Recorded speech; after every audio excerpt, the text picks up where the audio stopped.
What's up, y'all? It's JB Frank.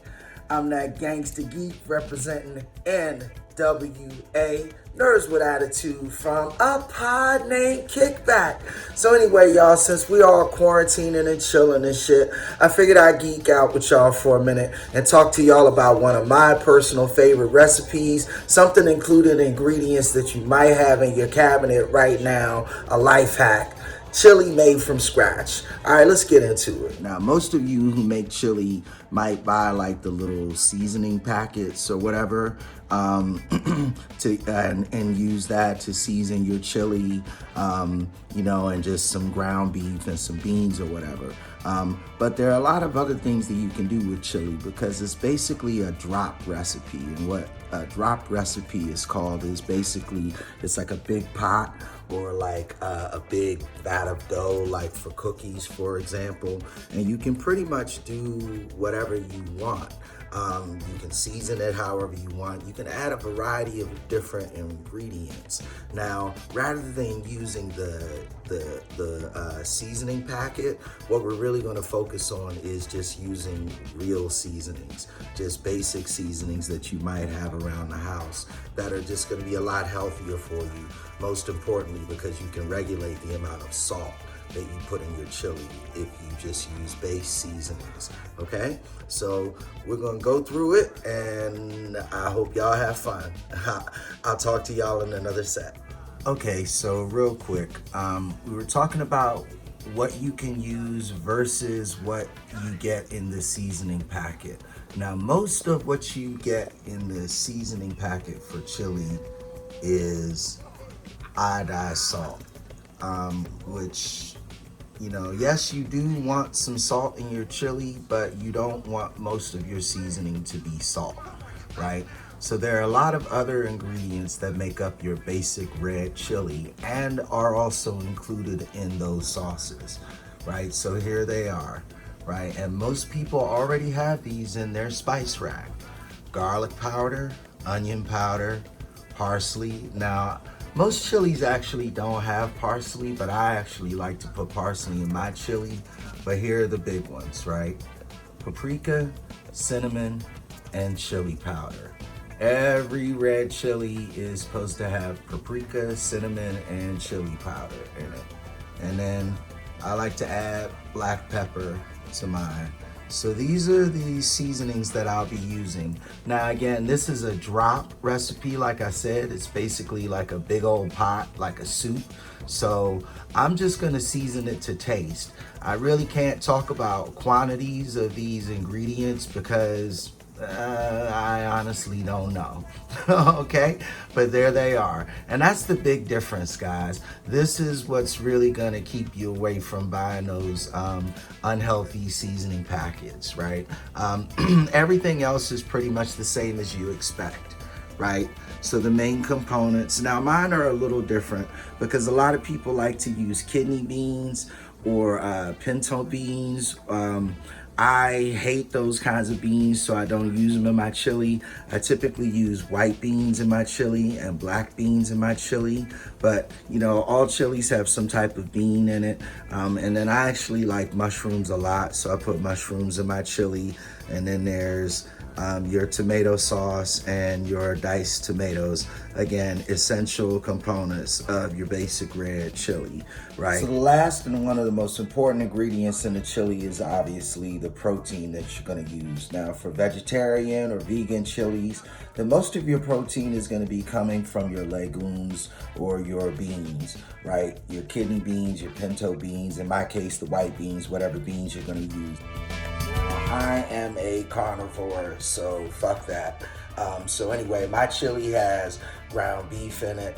I'll show you that in a second, but there have been other times when I've used lamb, chicken, people use ground turkey. We'll talk about that a little bit later though. So your protein is basically, some sort of meat.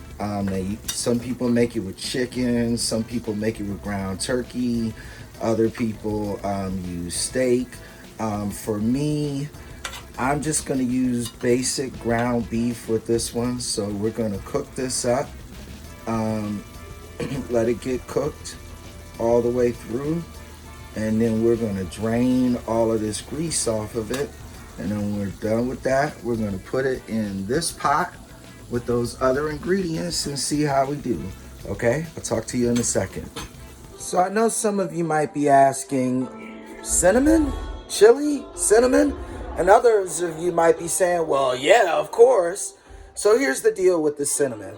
Cinnamon is actually what gives chili that unique flavor. Well, that and the chili powder, but it's actually more the cinnamon than the chili powder that gives chili its unique chili flavor.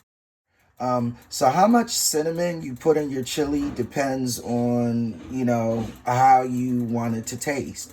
I generally go a little heavy because I really like the taste of cinnamon in my chili. But, you can do it lightly enough so you barely even recognize that it's there. So what I've done is I took all of that shit that I showed y'all before and I dropped it in this pot. And so now it's cooking. I'm about to stir it up. I gotta stir this shit up though, so we'll chat in a second. Another question I've heard asked a lot about chili is, how long do you cook it after you put all of the ingredients in the pot and set it to simmer?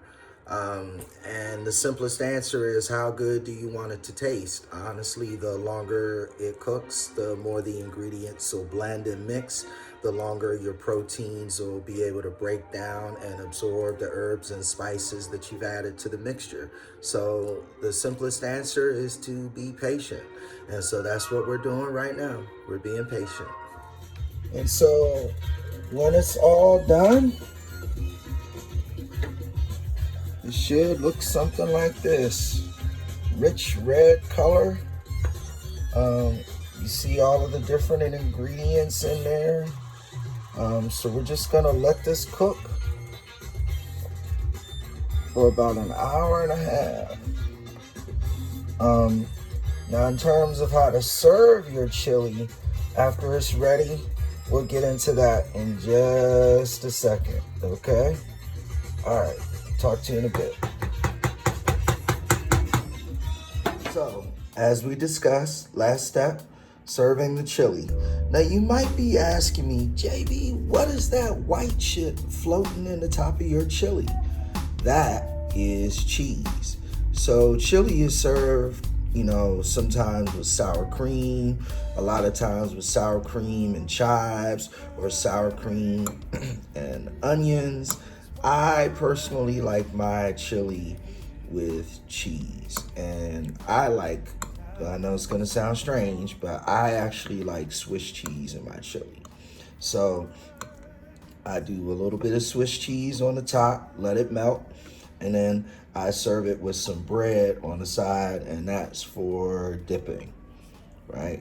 And now for the taste test. Well, this chili is good as hell. All of the flavors blended perfectly. I took a little extra time cooking it, and man, was it worth it. I can dip the sauce in the bread. That is delicious. And,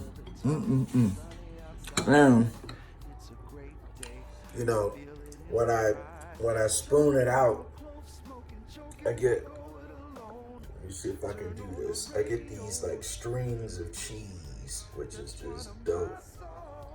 Y'all see that? Anyway, delicious. I'm gonna eat my chili. I hope y'all enjoyed this. Please comment, because I know I'm not the only person in the world who makes chili from scratch. I know a lot of people have a lot of special recipes. Let's talk about this. Let's share this. I'd love to learn something new about chili, but now you know what I know. This is JB Frank. I'm that gangster geek representing NWA from a pod named Kickback. Out.